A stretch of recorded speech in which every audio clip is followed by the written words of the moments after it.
On va repréciser un certain nombre de choses devant la préfecture. Si on continue à nous dire non et qu'on veut nous piétiner et qu'on veut tenter de nous écraser, ils n'y arriveront pas parce qu'il y a du monde autour de nous et avec nous. Une des dernières, je préfère dire plaisanterie pour pas m'énerver trop. Une des dernières plaisanteries de la préfecture sur les dossiers qu'on a déposés, c'est pour un certain nombre de camarades de demander des documents employeurs, en particulier des attestations de concordance pour ceux qui travaillaient sous alias à la Poste, pour un certain nombre. Alors ça veut dire quoi? Que la préfecture, après toutes les discussions qu'on a eues avec elle, après avoir pris connaissance de ce que sont exactement nos revendications, après tous les contacts qu'on a eus, les explications qu'on a eues même avec la direction du travail, et bien après toutes ces démarches, s'ils n'ont toujours pas compris qu'on est en lutte, parce que la Poste, ses filiales et ses sous-traitants ne veulent pas vous reconnaître, donc vous donner les documents qui permettent la régularisation, c'est qu'ils ne veulent pas comprendre ou ils ne veulent pas entendre, ou alors ils font les imbéciles.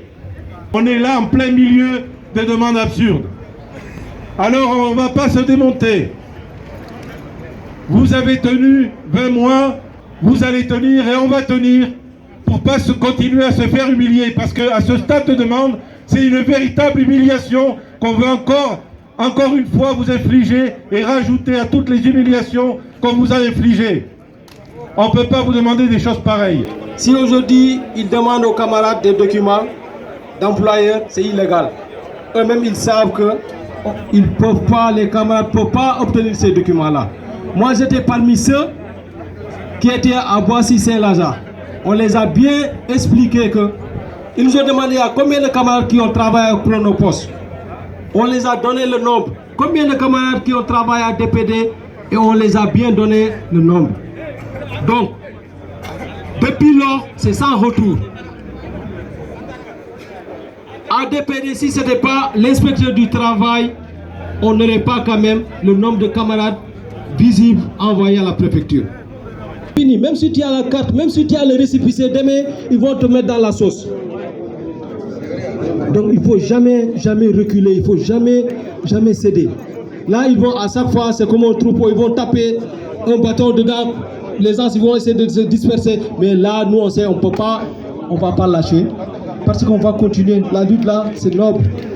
On ne peut pas, après plusieurs mois, 19 mois de lutte, on nous dit maintenant c'est fini, on s'en va. On ne va pas s'en aller. Que ça soit clair, on ne va pas s'en aller. Nous, on va continuer. Ce qu'on demande, c'est la régularisation pour pouvoir vivre dignement. Parce qu'on travaille, on cotise. Même les camarades qui sont partis travailler avec des bulletins, des autres, ils reviennent avec vingtaine, quinzaine, trentaine de bulletins. Maintenant, j'ai mes bulletins. J'ai dit maintenant, tu as les bulletins, mais tu ne peux pas rentrer à la préfecture. Parce qu'ils sont fermés, ils ont barricadé, il ne faut pas régulariser. Et celle-là, lui peut payer. Donc aujourd'hui, on est en rage et en colère parce que la préfecture traîne les pieds. Celle-ci, celle du 91, celle du 92, toutes les préfectures. Elles traînent pour vous, elles traînent pour tous les sans-papiers. La rage et la colère aussi parce que le gouvernement veut encore aggraver la situation. Le ministère de l'Intérieur coordonne le fait que les préfectures traînent des pieds et font tout pour ne pas donner de papier aux sans-papiers. Et dans le même temps, c'est très bien que les entreprises, et en particulier les très grosses entreprises, continuent à exploiter et profitent de cette situation de maintenir les personnes qui arrivent sur le territoire sans papier pour pouvoir mieux vous exploiter et mieux exploiter tout le monde. La rage et la colère parce que évidemment que les arrivées de migrants continuent, parce que la situation dans un grand nombre de pays, avec une forte responsabilité des pays européens, ne s'arrange pas. La crise climatique, les guerres, la misère, les conséquences de la colonisation. Le drame en Grèce qu'il y a eu il y a maintenant 2 semaines, ce n'est pas un accident. C'est un système qui est en place, c'est un système qui provoque le fait que les gens prennent de plus en plus de risques pour traverser la Méditerranée, qui regardent les bateaux passer, qui évitent de les sauver, voire qui les repoussent dans les eaux internationales et qui, on le sait maintenant sur ce bateau qui a coulé au large de la Grèce, on a regardé les gens mourir et on les a laissés mourir. C'est la rage et la colère de tout ce système qui est un système capitaliste et raciste qui amène à la situation dans laquelle de nombreux migrants comme vous se retrouvent aujourd'hui en France, en Italie, en Allemagne, un peu partout dans le monde, parce que les centres de rétention sont toujours aussi remplis, parce qu'il y a des projets de construire de nouveaux centres de rétention et que ce gouvernement, avec la loi Darmanin, veut continuer à aggraver la situation. Face à ces politiques qui sont menées en France, en Europe, il ne nous reste que la lutte, et c'est ça qui fera qu'on vaincra. C'est la solidarité, c'est la force de la lutte, c'est la force de rester unis. Alors on continue le combat. Tout a chaviré parce que le bâtiment grec qui le tirait l'a fait chavirer. Donc c'est un meurtre de masse. Et ça, c'est pas simplement la marine grecque, c'est évidemment l'ensemble des dirigeants européens. C'est jusque-là qu'ils en arrivent. Donc il faut avoir conscience de qui on a en face de nous. C'est des gens pour qui vous ne comptez pas, pour qui on ne compte pas. Donc la seule issue, la seule possibilité, même si les résultats ne sont pas aussi importants que ce qu'on croyait quand on a démarré la lutte, la seule possibilité c'est de rester ensemble, rester groupés, pour arriver à quelque chose. Seul, on n'arrive à rien, et seul, on n'est rien face à eux. Ensemble, on est quelque chose, on est une force qui les dérange. Maintenant, je voulais parler de la banderole du collectif. Elle est là. Qu'est-ce qui est dessus? C'est marqué régularisation de tous les sans-papiers. Donc, on reste ensemble, mais pour un objectif. Pour un objectif, c'est que tout le monde passe. Que personne ne se retrouve sans rien. Que personne ait fait une lutte de 20 mois sans qu'il y ait rien. C'est le même mépris que manifeste le gouvernement, que manifeste la préfecture à votre encontre, en refusant de vous régulariser. De la même façon que leur mépris, c'est envers tous les travailleurs, comme ils l'ont prouvé encore une fois lors du grand mouvement contre la réforme des retraites, qui a mobilisé des millions de gens dans le pays. Eh bien pour eux, c'est comme si de rien n'était. Voilà, on continue la même politique. De la même façon que pour vous, alors qu'il y a des travailleurs sans papier sur tous les chantiers des Jeux Olympiques, et que d'ailleurs un certain nombre ont porté plainte en ce moment, eh bien on continue. Du moment que les chantiers continuent à tourner, on ferme les yeux sur tout ce qui se passe, les patrons voyous, et on protège ce système-là. La préfecture des Côtes-d'Armor a été condamnée en Bretagne récemment parce qu'elle avait expulsé une famille de sans-papiers. La préfecture du Val-de-Marne, il y a quelques mois, avait été condamnée par le tribunal administratif de Melun parce qu'elle avait refusé les papiers à une personne, mère de famille, et qui du coup avait perdu son travail. Mais ces gens-là, qui mènent cette politique-là, qui prennent ces décisions, eh bien ils continuent comme si de rien n'était. Mais qui sont-ils pour décider comme ça de la vie des gens? Qui sont-ils pour imposer de telles mesures totalement injustes, totalement inhumaines? Eh bien ils sont méprisables.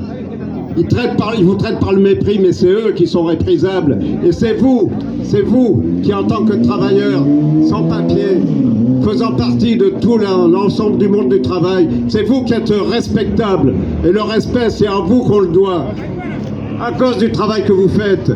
Parce que c'est vous qui contribuez à faire tourner l'économie du pays, et puis aussi par rapport au combat que vous menez.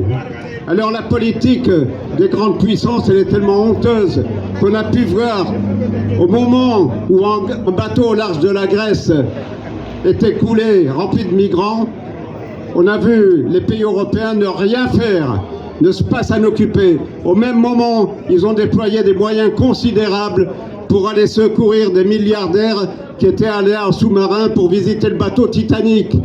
Alors voilà, la politique, c'est une politique raciste, c'est une politique dirigée contre les plus pauvres de l'humanité. Alors je tiens à dénoncer cela, et puis à dire que le combat il continue. quel que soit leur mépris, quelle que soit leur attitude, vous êtes dans le vrai de continuer à exiger vos droits, comme tous les travailleurs du pays sont dans le vrai aussi à exiger leurs revendications. Et vous, vos revendications, la première de vos revendications, c'est la régularisation. Elle est tout à fait légitime et bravo. Ce combat, il ne s'arrêtera pas parce que la préfecture vous méprise. Il y a des gens qui travaillent dans le cordon poste Arborville. Leur patron, c'est des voyous. C'est l'État qui protège. Moi, j'ai dit comme ça. Hein. C'est les voyous qui protègent les voyous. Avant, leur argument, c'est quoi? La préfète, je n'ai pas dossier la main. Maintenant, on avait déposé le dossier, ça fait combien de 3 semaines. Il a dit encore quoi? Attestation de concordance. Camarades, je vais vous dire une chose. On va continuer la lutte. Leur petit juillet là, nous on n'a pas peur de ça. Hein. On était au Maroc, au Libye, au Méditerranée. On avait bagarre avec des policiers de venir en France. On est déjà mis dans la mort. Ici, moi j'ai entendu le ministre de l'Intérieur. Il dit les immigrés sont des voyous, ils sont des criminels. Je ne suis pas d'accord, c'est faux. C'est faux. Le moment que le général de Gaulle est parti chez nous, ça a été ça ici. Il est parti au secours. Qui sont venus? C'est les Noirs qui sont venus. On était devant. Contre la guerre allemande, c'est nous qu'on avait été les faits. C'est nous. Ils sont où à ce moment? Maintenant, si moi j'ai entendu, ouais, les Noirs ils sont comme ça, les immigrés sont comme ça. Oui, le jour d'aujourd'hui, peut dire ça. Mais avant qu'ils sont libérés à la France, c'est nous. On est fiers de ça. J'ai tenu à dire ça plus de 10 fois. S'ils ne veulent pas nous voir, les pays qui soient libérés, c'est nous. Et vont les faits. Nous, on rentre chez nous. Nous, on est venus sur. Pour trouver la solution, il y a les enfants qui sont derrière nous. Ils vont à l'école. Si les enfants ils sont malades, c'est ça. Pour ça, nous, on est venus ici. Nous, on n'est pas des délinquants, on n'est pas des voyous. Ils connaissent les délinquants. Nous, on est là. Tous les jours, on travaille. Leur travail, c'est quoi? Ils sont en train de rigoler. Ce n'est pas des amis. Hein. Ce n'est pas des amis. Demain, toi, tu vas au travail. Tu trouves les policiers à la gare de métro. Ils te demandent, monsieur, ton papier. Tu n'as pas de papier, tu vas à la garde à vie.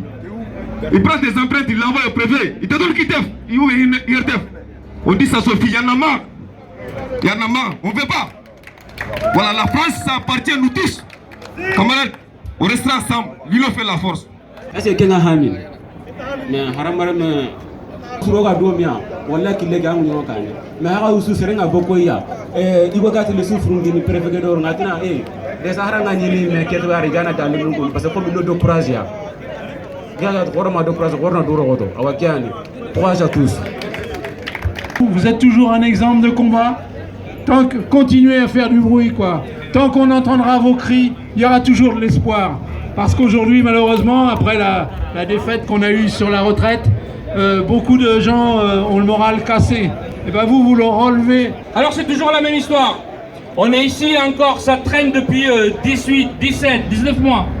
Ça traîne encore parce qu'en face de vous, vous avez des gens qui encore essayent de faire jouer la division, qui encore essayent de nous expliquer qu'il y a des bons sans-papiers, des mauvais sans-papiers, des moyens sans-papiers. Ils essayent, mais qui continuent. Nous, on n'a pas de bons ou mauvais sans-papiers. Nous, on n'a que des collègues de boulot. On a maintenant des camarades, des amis. On connaît que des gens qui sont ici pour avoir une vie meilleure et qui font tout, mais tout ce qu'il faut pour l'avoir.